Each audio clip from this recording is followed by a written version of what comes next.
উত্তর জনপদের একটি জেলা কুড়িগ্রাম। সুদীর্ঘ যুগের চড়াই উতরাই, ভাঙাগড়া, জয় পরাজয়, আন্দোলন সংগ্রামের ভেতর দিয়ে গড়ে উঠেছে এই জনপদ, এর মানুষ, এর জীবনধারা, এর বৈশিষ্ট্য। কীর্তিনাশা, ধরলা, তিস্তা, ব্রহ্মপুত্র, দুধকুমার, ফুলকুমার এই জনপদের যেমন অনেক কিছু গ্রাস করেছে, অন্যদিকে দেশি বিদেশি নিষ্ঠুর শাসন শোষণের জাতাকলে নিষ্পেষিত, বিপর্যস্ত হয়েছে এ অঞ্চলের মানুষ। আশ্চর্য, তবুও মানুষ থেমে থাকেনি, এগিয়ে গেছে প্রতিনিয়ত লড়াই করে। উত্তর জনপদের বিচিত্র এই অঞ্চল, বৈচিত্র্যময় তার ইতিহাস। তো প্রিয় ভিউয়ার্স, জানতে পারি আজকের এই পর্বে জানাবো ইতিহাস ঐতিহ্যে সমৃদ্ধ কুড়িগ্রাম জেলা সম্পর্কে। আপনি যদি কুড়িগ্রামের বাসিন্দা হয়ে থাকেন, কমেন্ট করে জানিয়ে দিন আপনার উপজেলার নামটি।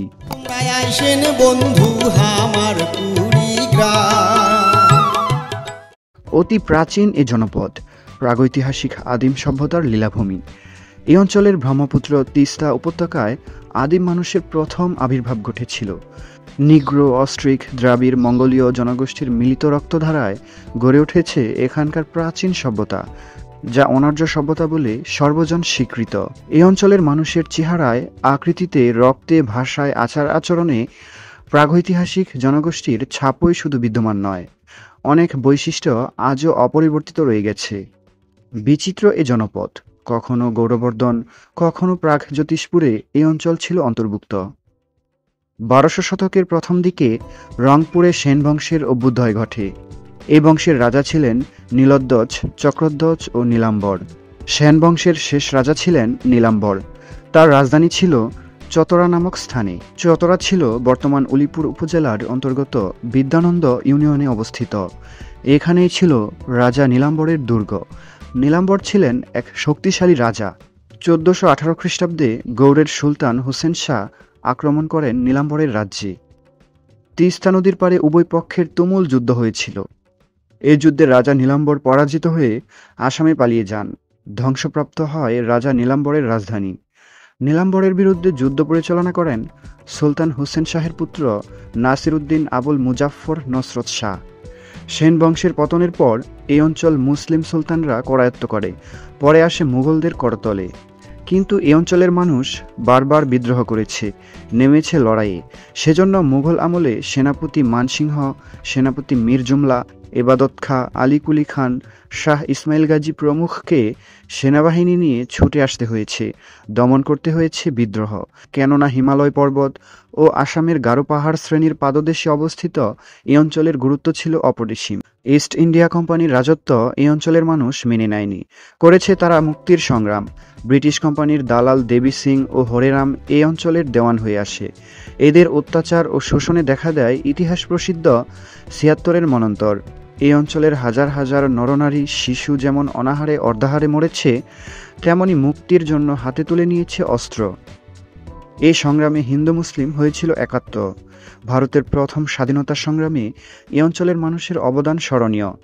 সেজন্য এই অঞ্চলের মানুষের উপর শুধু নির্যাতনেরই স্টিম রোলার চালানো হয়নি, বরং এই জনপদকে অবহেলিত ও পঙ্গু করে রাখা হয়েছিল। 1858 সালে ইস্ট ইন্ডিয়া কোম্পানির কাছ থেকে ভারতের শাসনভার ব্রিটিশ সরকার নিজ হাতে তুলে নেয়।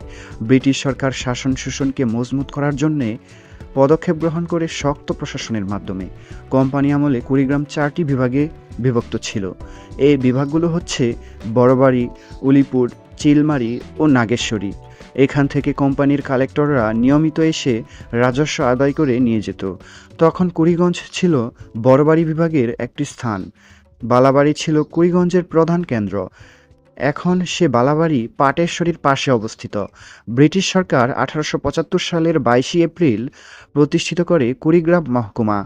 লালমনিরহাট, উলিপুর, চিলমারি, রৌমারী, নাগেশ্বরী, বরুঙ্গামারী, ফুলবাড়ি ও কুড়িগ্রাম থানা নিয়ে গঠিত হয় এ মহকুমা। স্যার উইলিয়াম হান্টার তার গেজেটার অফ দ্য রংপুর ডিস্ট্রিক্ট এ কুড়িগ্রামকে কুড়িগঞ্জ বলেছেন। মিস্টার ভাস তার রংপুরের বিবরণীতেও এই অঞ্চলকে কুড়িগঞ্জ বলে উল্লেখ করেছেন। কিন্তু কুড়িগঞ্জ নামের উৎপত্তি সম্বন্ধে কেউ কিছুই বলেননি। কুড়িগ্রাম জেলার নামকরণের ইতিহাস নিয়ে অনেক কিংবদন্তি রয়েছে। জানা যায় কোনো এক সময় মহারাজা বিশ্ব সিংহ 20টি জেলে পরিবারকে উচ্চ শ্রেণীর হিন্দুরূপে স্বীকৃতি দিয়ে এ অঞ্চলে প্রেরণ করেন।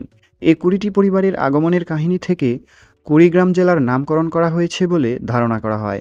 বিলু কবিরের লেখা বাংলাদেশের জেলা নামকরণের ইতিহাস বই থেকে জানা যায়, এখানে 20টি ম্যাচ তৈলজীবী পরিবারের বসতি ছিল বলে এরকম নামকরণ হয়েছে। অন্য আরেকটি লোকশ্রুতি হল, রঙ্গপুর অর্থাৎ এই অঞ্চল একদা ছিল কুচবিহার রাজ্যের অন্তর্গত। কুচবিহারের বাসিন্দাদের বলা হয় কোচ। মাছ ধরে বিক্রি করা তাদের পেশা। সুবিধাবঞ্চিত নিচু শ্রেণীর এই হিন্দু কোচদের 20টি পরিবারকে সেখান থেকে এখানে প্রেরণ করা হয়েছিল বা আনয়ন করা হয়েছিল বসতি স্থাপনের জন্য। এই 20টি কোচ পরিবারের কারণে কুড়িগ্রাম নামকরণ হয়েছে। আবার এমনও জানা যায়, এই গ্রামে কুড়ি বা কুড়ি নামক একটি হিন্দু আদিবাসী বা নৃগোষ্ঠী বসবাস করত বলেই অঞ্চলটির নাম হয় কুড়িগ্রাম। অদ্যাবধি এখানে কুড়ি নামক আদিবাসী ক্ষুদ্র নৃগোষ্ঠীর বসবাস লক্ষ্য করা যায়। এখনও এ অঞ্চলে কুড়ি হিসেবে গুণার পদ্ধতি চালু রয়েছে। বিশিষ্ট পণ্ডিত যা পলিলুস্কি প্রমাণ করেছেন, গণনার এই পদ্ধতি বাংলায় এসেছে কুল ভাষা থেকে। কুল অস্ট্রিক ভাষাগোষ্ঠীর অন্তর্গত। আরব অস্ট্রিক ভাষায় কুর বা কোর ধাতুর অর্থ হল মানুষ। কুড়ি হিসেবে গোনার পদ্ধতিটিও এসেছে মানুষ থেকেই। পণ্ডিতদের মতে প্রস্তর যুগে এই অঞ্চলে বাস করত নিগ্র জাতি। এরপর আসে নব্যপ্রস্তর যুগ। আসামের উপত্যকা অতিক্রম করে আসে অস্ট্রিক জাতীয় জনগোষ্ঠী। তারপরে আসে দ্রাবিড় ও মঙ্গোলীয়রা। এদের মিলিত স্রোতে ব্রহ্মপুত্র উপত্যকায় মানব সভ্যতার সূচনা হয়। এরাই লাঙল দিয়ে চাষের প্রবর্তন করেছে। কুড়ি হিসেবে গুনার পদ্ধতি করেছে চালু। নদ নদীতে ডিঙি বেয়েছে, খেয়েছে শুটকি, খেয়েছে বাইগন বা বেগুন, লাউ বা কদু, কদলি বা কলা, জাম্বুরা, কামরাঙ্গা ইত্যাদি। করেছে পশুপালন, এঁকেছে কপালে সিন্দুর, করেছে রেশম চাষ, করেছে তামা, ব্রোঞ্জ ও সোনার ব্যবহার। প্রসঙ্গত বলা প্রয়োজন, 1858 সাল পর্যন্ত দেশ শাসন করত ইস্ট ইন্ডিয়া কোম্পানি। 1858 সালের পর শাসনকার্যের ক্ষমতা চলে যায় ব্রিটিশ সরকারের হাতে। এই ব্রিটিশ সরকারের আমলে কুড়িগঞ্জ 4টি থানায় বিভক্ত ছিল। পরে 1875 সালের 22 এপ্রিল তারিখে একটি নতুন মহকুমার গোড়াপত্তন হয়। এই মহকুমার নাম কুড়িগ্রাম। কুড়িগ্রাম ঘেঁষা ব্রহ্মপুত্রের কারণে এখানে আসে বিভিন্ন আদিম জনগোষ্ঠী। এসব কারণে এখানে গড়ে উঠেছিল একটি সভ্যতাও।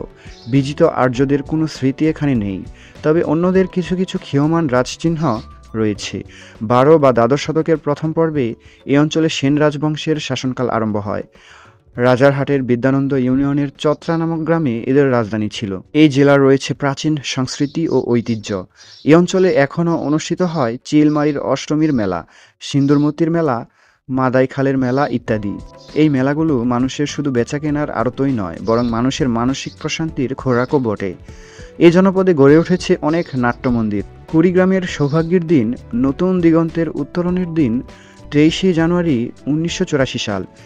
এদিনে কুড়িগ্রাম মহকুমা থেকে জেলায় উন্নীত হয়। সুতরাং বলা যায়, কুড়িগ্রাম জেলা সৃষ্টি হয় 23শে জানুয়ারি 1984 সালে। কুড়িগ্রাম জেলা বাংলাদেশের উত্তরাঞ্চলে ভারতের সীমান্ত বরাবর অবস্থিত। এই জেলার দক্ষিণে ময়মনসিংহ বিভাগের জামালপুর জেলা, পশ্চিমে গাইবান্ধা, রংপুর ও লালমনিরহাট জেলা এবং পূর্বে ভারতের পশ্চিমবঙ্গ রাজ্য এবং আসাম ও মেঘালয় রাজ্য অবস্থিত। মোট এই জেলার ভারতের সাথে 278.28 কিলোমিটার আন্তর্জাতিক সীমান্ত রয়েছে। কুড়িগ্রামের মোট আয়তন 2236.94 বর্গ কিলোমিটার। কুড়িগ্রামের উপজেলা 9টি, থানা 11টি, পৌরসভা 3টি, ইউনিয়ন 73টি এবং গ্রাম 2446টি। উপজেলাগুলো হলো উলিপুর, কুড়িগ্রাম সদর, চর রাজীবপুর, চিলমারি, নাগেশ্বরী, ফুলবাড়ি, বুরুঙ্গামারি, রাজারহাট, রৌমারী। এছাড়াও নাগেশ্বরী উপজেলার কচাকাটা থানা, চিলমারি উপজেলার অষ্টমীরচর ইউনিয়নে দুর্সমারা থানা রয়েছে। কুড়িগ্রাম জেলায় সংসদীয় আসন রয়েছে 4টি। জনশুমারি ও গৃহগণনা 2022 অনুযায়ী মোট জনসংখ্যা 23,29,161 জন। মোট ভোটার রয়েছে 10,81,157 জন। 2022 সালের হিসাবে কুড়িগ্রামের শিক্ষার হার 56%। কুড়িগ্রাম জেলায় উচ্চশিক্ষার জন্য রংপুর বিভাগের একমাত্র কুড়িগ্রাম কৃষি বিশ্ববিদ্যালয় আছে। 64টি কলেজ, 2টি কামিল মাদ্রাসা এবং 4টি ফাজিল মাদ্রাসা। কুড়িগ্রাম জেলার দর্শনীয় স্থানের কথা বললে প্রথমেই আসবে কুড়িগ্রাম জেলার বুরুঙ্গামারী উপজেলার বঙ্গ সোনাহাট ইউনিয়নে দুধকুমার নদীর উপর অবস্থিত এক ঐতিহাসিক সেতু বঙ্গ সোনাহাট ব্রিজের নাম। শীতকালে এখানে চলে আসতে পারেন পিকনিক করতে। সোনাহাট সেতুর মতোই আরেকটি সুন্দর জায়গা ধরলা ব্রিজ। ধরলা নদীর উত্তর পশ্চিম পাড়ে কুড়িগ্রাম পানি উন্নয়ন বোর্ড কর্তৃক একটি পার্ক গড়ে তোলা হয়েছে।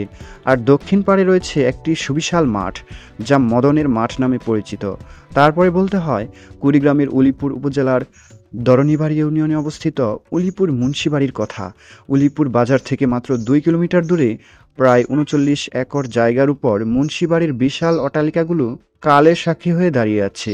কুড়িগ্রামের বুকে এক টুকরো সবুজ, শান্তির আশ্রয় আর আনন্দ উৎসবের আরেকটি জায়গার নাম বিজিবি পার্ক।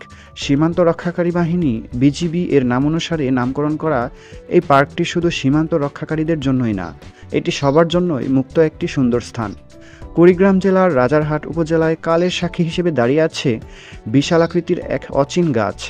রহস্যকেন্দ্রিক গাছটির বয়স আনুমানিক 500 বছরের অধিক হলেও সবাই নিজেদের বাপদাদাদের কাছ থেকে গাছ সম্পর্কে বিভিন্ন কাহিনী শুনেছেন। স্থানীয়রা পৌরাণিক কাহিনী ছাড়া এই গাছটির জন্মবৃত্তান্ত বা পরিচয় এসব কিছুই বলতে পারে না। বিশেষজ্ঞদের মতে এই গাছটি পাকুড় প্রজাতির। কথিত আছে ভারতের আসাম রাজ্যের কামরূপ কামাখ্যা হতে আগত একদল জাদুকর চোখের পলকে এই অচিন গাছটি এখানে লাগিয়েছিলেন। আর গাছটির নাম কেউ না জানার কারণে স্থানীয়রা একে অচিন গাছ হিসেবে নামকরণ করে। নদীর নীরবে বয়ে চলা শীতল জল, সবুজ ফসলে ভরা বিস্তীর্ণ সমভূমি এবং সহজ সাবলীল এক অনন্য জনজীবনের অনন্য জেলা এই কুড়িগ্রাম। ব্রহ্মপুত্র নদী বাংলাদেশে প্রবেশ করেছে এই কুড়িগ্রাম জেলা দিয়েই। নদীপাড়ের সৌন্দর্য, জনজীবন, নদীর মাঝে ভেসে ওঠা চরের প্রাকৃতিক সৌন্দর্য আপনাকে মুগ্ধ করবেই। কুড়িগ্রাম জেলার বিখ্যাত ব্যক্তিবর্গের মধ্যে রয়েছে তারামন বিবি, সৈয়দ শামসুল হক কবি ও লেখক, এম মাইদুল ইসলাম রাজনীতিবিদ, কানাইলাল সরকার রাজনীতিবিদ, রুহুল কবির রিজভী রাজনীতিবিদ, আনোয়ারা সৈয়দ হক কবি ও লেখক, আব্বাস উদ্দিন আহমেদ গায়ক ও সুরকার, ভাওয়াইয়ার রাজপুত্র কাশিম উদ্দিন, অজিত রায় গায়ক, বাদল খন্দকার চলচ্চিত্র পরিচালক ও প্রযোজক, এম.এস.এ আমিন অবসরপ্রাপ্ত মেজর জেনারেল রাজনীতিবিদ এবং প্রাক্তন রাষ্ট্রদূত।